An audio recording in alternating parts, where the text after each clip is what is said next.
Hello hi guys, അസ്സാം വലൈക്കും. പിന്നെ നമ്മുടെ ചാനൽ കാണുന്ന ആൾക്കാരൊക്കെ സബ്സ്ക്രൈബ് ചെയ്യട്ടെ. സബ്സ്ക്രൈബേഴ്സിൻ്റെ എണ്ണം കുറവാണ്. ഒരു എളിയ ചിന്ന ബ്ലോഗർക്ക് ഒരവസരം തരികളെല്ലാവരും. എന്നുവെച്ചാൽ നമുക്കാകെ സബ്സ്ക്രൈബേഴ്സ് കുറവാണ്. നമ്മൾ മാക്സിമം സബ്സ്ക്രൈബേഴ്സ് ഉണ്ടാക്കാൻ ശ്രമിക്കുന്നുണ്ട്.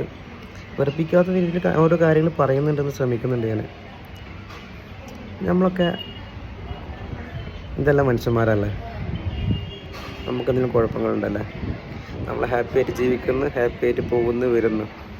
കുറേയധികം ജനങ്ങളുണ്ട്, കൈയില്ലാത്തവർ, കാലില്ലാത്തവർ, അവരും സന്തോഷത്തോടെ ജീവിക്കുന്നുണ്ട്.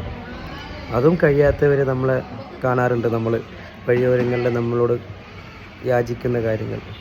ചില വ്യക്തികൾ പൈസ ഉണ്ടായിട്ടും പൈസന് ഹുങ്ക് കാണിച്ചിട്ടും ഒരു രൂപ പോലും അവർക്ക് ഒരു ദാനമായിട്ട് കൊടുക്കാറുണ്ട്. ഞാൻ ഇന്ന ബിൽഡിംഗ് ഉണ്ടാക്കി, ഞാൻ പള്ളിക്ക് ഇന്ന സംഭാവന ചെയ്ത് എന്ന് പറഞ്ഞ് നടക്കുന്ന കുറേ വ്യക്തികളുണ്ട് നമ്മുടെ സമൂഹത്തിൽ. അവരൊക്കെ മരിച്ചു പോകുമ്പോൾ ഈ കണ്ട സ്വത്തുക്കളും കാര്യങ്ങളും കൊണ്ടുപോകുമെന്നുള്ളത് എനിക്കറിയില്ല. കൊണ്ടുപോയിട്ടില്ല ഇത്രയും കാലമായിട്ട്. അവർ വിചാരം അവർ കൊണ്ടുപോകുമെന്നാണ്.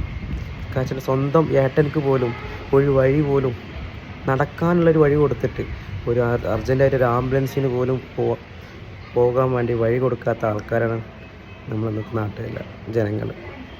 സ്വന്തം കൂടപ്പിറപ്പിന് പോലും. എനിക്കറിയാം, എൻ്റെ എൻ്റെ ഒരു അമ്മയൊക്കെ മീൻസ് ഉപ്പാൻ്റെ പെങ്ങളെ ഹസ്ബൻഡ് മരിച്ച സമയത്ത് അവർക്ക് വഴി ഉണ്ടായിരുന്നു. നടക്കാനുള്ള വഴി മാത്രമാണ് ആ രണ്ട് അവർക്കുള്ള കൊടുത്തത്. അത്രയും ഇടങ്ങാറായിട്ട് ഒരു എടുത്ത് പെട്ടെന്ന് ഹോസ്പിറ്റലിൽ കൊണ്ടുപോകാനും കാര്യങ്ങളും ബുദ്ധിമുട്ടായിട്ട് അവർ കുറേ ബുദ്ധിമുട്ടിയിട്ടുണ്ട്. ഇപ്പോൾ എൻ്റെ അമ്മായി അസുഖത്തിൽ. അപ്പം അങ്ങനെയൊക്കെ കുറേ നമ്മളെ ചുറ്റുവട്ടങ്ങളിലുണ്ട്. ഈ കണ്ട സ്വത്തുക്കൾ ഉണ്ടാക്കി വെച്ചിട്ട്, ഈ കണ്ട പൈസകൾ ഉണ്ടാക്കി വെച്ചിട്ട് ഇവരെന്താ ഉണ്ടാക്കുന്നത്? പടച്ചോനടുത്ത് കൊണ്ടുപോകാനൊന്നും ഉണ്ടാക്കുന്നില്ല, ഫിലിമുണ്ടാക്കുന്നില്ല. കാരണം ഇവർ പൈസ ഉണ്ടാക്കി വെച്ചിട്ട് ജനങ്ങളുടെ മുമ്പിൽ ഞാൻ പൈസക്കാരനാണ്, എൻ്റെ കയ്യിൽ ഇത്ര പൈസ ഉണ്ട്, എന്നാലേ. പക്ഷെ ഒരു കാര്യമുണ്ട്, പൈസ ഉണ്ടെങ്കിലേ വില ഉള്ളൂ. അവിടെ അതുണ്ട്.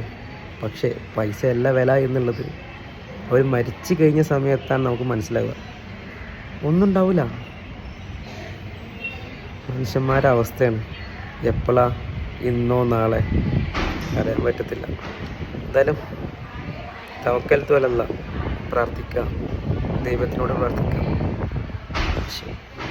തമ്പുരാനോട് പ്രാർത്ഥിക്കാം. ഇതൊക്കെ നമുക്ക് ചെയ്യാൻ കഴിയുള്ളൂ. പക്ഷെ എല്ലാവരും ചിന്തിക്കേണ്ട ഒരു കാര്യമുണ്ട്. ഒരു കാരണവശാലും നമ്മളുണ്ടാക്കുന്ന